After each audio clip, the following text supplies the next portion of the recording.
Hello friends, स्वागत है आपका मेरे YouTube channel study with Shri 2010 पर।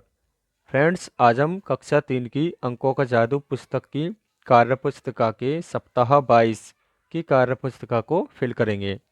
तो चलिए फ्रेंड्स, स्टार्ट करते हैं आज का अपना वीडियो। पहला प्रश्न है, एक डिब्बे में 7 लड्डू हैं, ऐसे 3 डिब्बों में कुल कितने लड्डू होंगे? तो बच्चों, एक डिब्बे में कितने हैं? 7, तो 3 में कितने होंगे? ज़्यादा। तो आप गुणा करेंगे जब 7 या 21, तो कुल मिलाकर कितने लड्डू होंगे?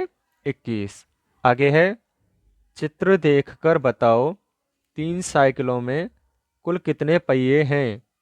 तो बच्चों, आपके सामने 3 साइकिल हैं और प्रत्येक साइकिल में कितने पहिए हैं? 2। तो आपके कुल मिलाकर कितने पहिए हो जाएंगे? 3 दूनी 6 पहिए। चलिए आगे देखते हैं। आगे है, 100 रुपये के एक नोट में 10-10 रुपये के कितने नोट होते हैं? तो बच्चों, 100 रुपये का नोट है और आपको 10-10 के नोटों में उन्हें बांटना है। तो कुल मिलाकर कितने नोट होंगे आपके पास? जब आप 10 का 100 में भाग लाएंगे तो आपको पता चल जाएगा कि 10-10 के 10 नोट बनेंगे 100 के नोट में से। आगे, रामू ने 4 क्यारियों में 40 पौधे लगाए। अगर सभी क्यारियों में बराबर पौधे हैं तो एक क्यारी में कितने पौधे लगे हैं? तो बच्चों, रामू ने जो है 4 क्यारियों में कुल कितने पौधे लगाए हैं? 40। और क्यारियां कितनी हैं? 4। और प्रत्येक क्यारी में बराबर लगाए हैं, तो प्रत्येक क्यारी में कितने कितने पौधे हो जाएंगे? 4 × 40, अर्थात प्रत्येक क्यारी में उसने 10-10 पौधे लगाए हैं। आगे आगे है, अपनी पेंसिल को अपनी 4 उंगलियों से नापें। अपने दोस्त से भी अपनी पेंसिल उंगलियों से नपवाएं। क्या दोनों का जवाब एक ही है? यदि नहीं तो अपने शिक्षक के साथ इस पर चर्चा करें। तो बच्चों, जैसे 2 बच्चे हैं एक क्लास में, उन्होंने अपनी 4 उंगलियों से एक पेंसिल को नापा। पहले वाले बच्चे ने नापा तो उसकी 20 उंगलियों के बराबर पेंसिल बैठती है, जबकि दूसरे बच्चे ने जब उसे नापा तो उसकी 18 उंगलियों के नाप के बराबर पेंसिल बैठती है। तो इन दोनों में हमें अलग अलग अंतर दिखाई दे रहा है। ऐसा क्यों हुआ है? क्योंकि हम जानते हैं प्रत्येक बच्चे की उंगलियों का आकार छोटा बड़ा हो सकता है, थोड़ा बहुत अंतर होता है, इसलिए दोनों का जवाब एक जैसा नहीं है। आगे, अपनी अंगुलियों और बित्ते का उपयोग करके अपनी पुस्तक का मापन कीजिए। तो बच्चों, यहाँ पर जब इसने पहले बच्चे ने नापा अपनी पुस्तक को, तो कितनी उंगलियां बैठी? 16। और जबकि दूसरे बच्चे ने बित्ते का प्रयोग करके, जैसे एक अंगूठा और एक किन्नी वाली जो उंगली बोलते हैं, उससे नापा, तो कुल कितने बैठे हैं? 3। तो आपको यहाँ पे इन्हें भर लेना है। आगे, बोर्ड की लंबाई नापने के लिए कौन सी मानक इकाई उपयुक्त होगी? बॉक्स में लिखिए। तो बच्चों, जब आप अपने ब्लैक बोर्ड को नापेंगे तो उसके लिए आपको स्केल या पटरी की आवश्यकता पड़ेगी। तो आप इसमें स्केल या पटरी लिख लेंगे। आगे है, पटरी या स्केल की सहायता से आप अपनी मेज और किताब की माप करें और दिए गए खाने में लिखिए। तो बच्चों, आपके क्लासरूम में आपकी एक मेज रखी होगी जिसे आपको स्केल से मापना है। बच्चों, सभी के स्कूल में मेज का आकार थोड़ा छोटा बड़ा हो सकता है, इसलिए आप अपने मेज को नाप कर स्केल से यहाँ पे लिख लेंगे। जैसे मैंने अपने क्लासरूम में जब मेज़ को नापा तो वो 90 सेंटीमीटर की थी, तो मैंने यहाँ पे 90 सेंटीमीटर लिखा है। ऐसे ही आपको स्केल से जो है किताब को मापना है, तो मापेंगे तो आपका लगभग 24 सेंटीमीटर आएगी। चलिए अब आगे देखते हैं। आगे है, तालिका पूरी कीजिए। 1 किलोमीटर बराबर कितने मीटर होते हैं आपके? 1000 मीटर। और 1 मीटर में कितने सेंटीमीटर होते हैं? तो 100 सेंटीमीटर होते हैं। ये बात आपको ध्यान रखनी है कि 1 किलोमीटर में कितने मीटर होते हैं? 1000। और 1 मीटर में कितने सेंटीमीटर होते हैं? 100। आगे, चित्र देखकर बताएं कि घर से दिल्ली की दूरी कितनी दर्शाई गई है।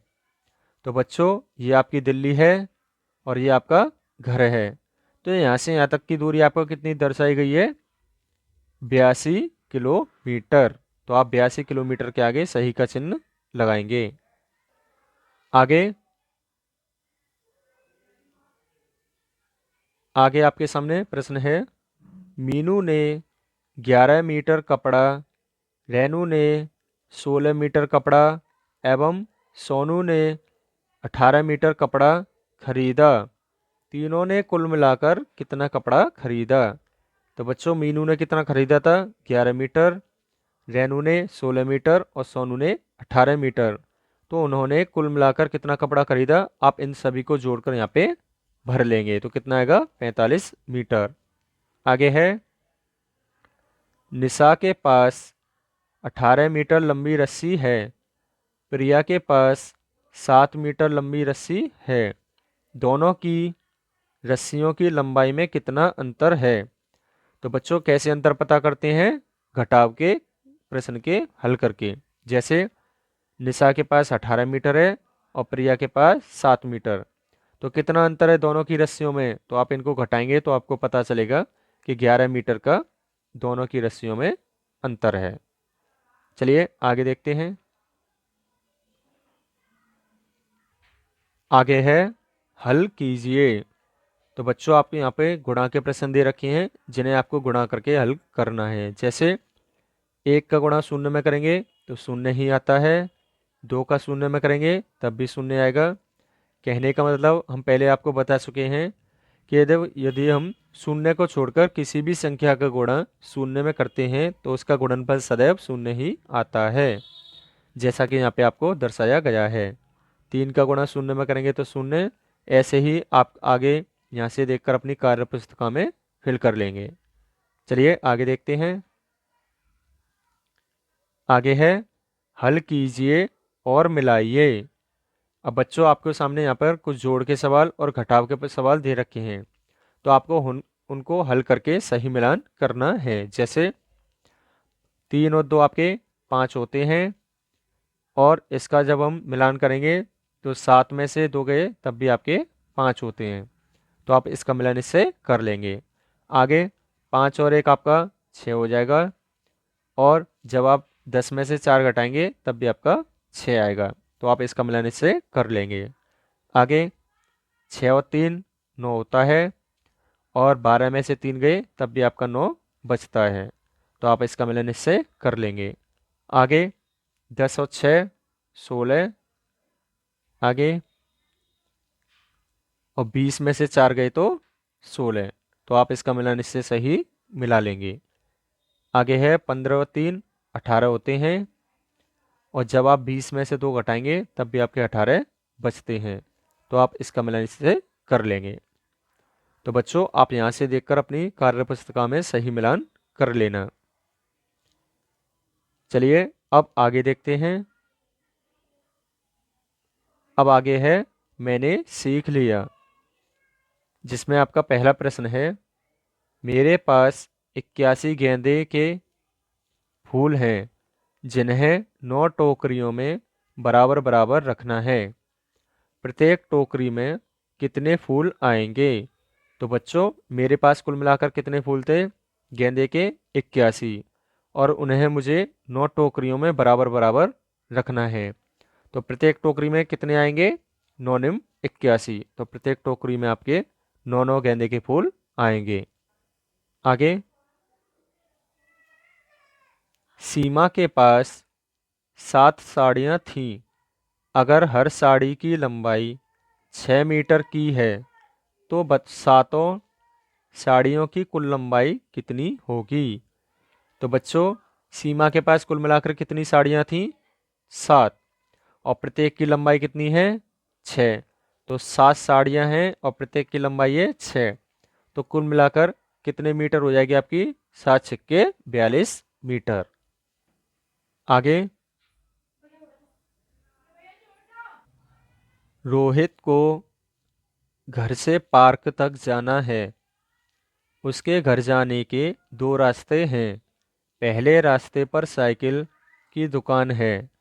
वह पहले साइकिल की दुकान पर जाता है, फिर पार्क पर चित्रानुसार जाता है। रोहित को कौन से रास्ते पर अधिक चलना पड़ेगा? उस पर सही का निशान लगाइए। तो बच्चों, सबसे पहले रोहित यहाँ से साइकिल की दुकान पर गया। उसने यहाँ से साइकिल ली। अब आप बताइए, उसे पार्क में पहुँचने के लिए कहाँ से अधिक समय लगेगा?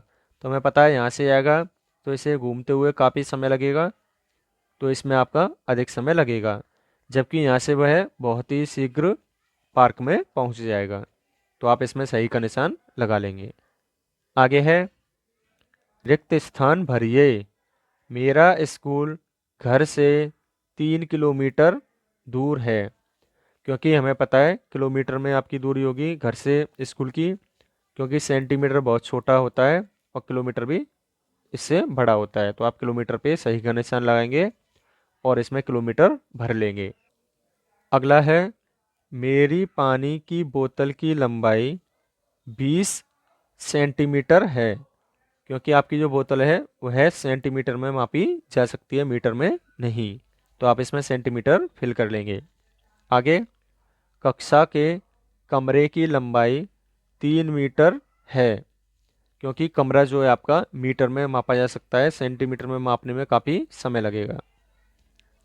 तो आप यहाँ पे मीटर फिल कर लेंगे। चलिए आगे देखते हैं।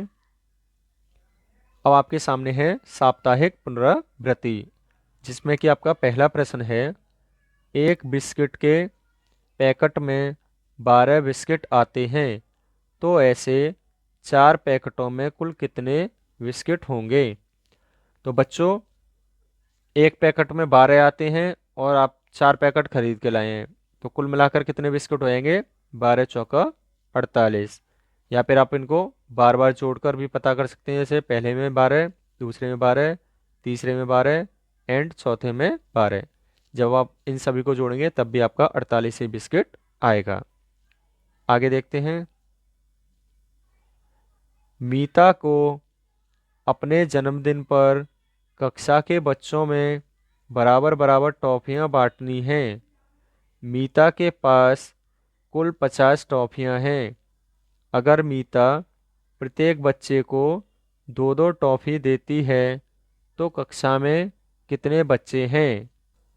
तो बच्चों, मीता के पास कुल मिलाकर कितनी टॉफियाँ थी? 50, और उसने प्रत्येक बच्चे को 2-2 टॉफी दी है। तो जब आप इसका इसमें भाग लगाएंगे तो आपको पता चल जाएगा कि कक्षा में आपके कुल मिलाकर कितने बच्चे हैं? 25।